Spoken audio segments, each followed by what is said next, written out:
आणि एक राजकीय विश्वातून मोठी बातमी समोर आलेली आहे। राष्ट्रवादीच्या नेत्यांनी मुख्यमंत्री फडणवीसांची भेट घेतलेली आहे। एक मोठी बातमी आपण पाहतोय। सुनेत्रा पवार, सुनील तटकरे आणि पटेल, पार्थ पवारांनी फडणवीसांची भेट घेतलेली आहे। अजित पवार यांच्या अपघाताची आता सीबीआय चौकशी करा। अजित पवार यांच्या पत्नी आणि उपमुख्यमंत्री सुनेत्रा पवार यांनी मुख्यमंत्री देवेंद्र फडणवीसांना पत्रही लिहिलेलं आहे।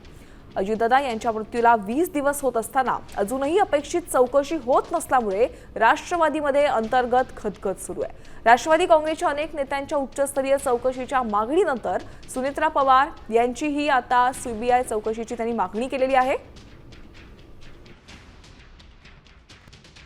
दादांचा जो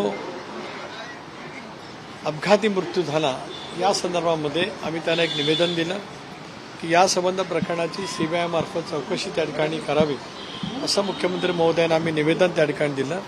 मुख्यमंत्र्यांनी आम्हाला आश्वस्त केलं की उद्या केंद्रीय गृहमंत्र्यांच्याकडे राज्य सरकारच्याकडनं या संदर्भामध्ये पत्रव्यवहार केला जाईल आणि ही सगळी चौकशी राष्ट्रवादी काँग्रेस पक्ष सीबीआयच्या मार्फत जी काही करू इच्छित आहे त्या संदर्भात त्यांच्याकडनं मुख्यमंत्री या नात्याने पावलं उचलली जाणार आहे।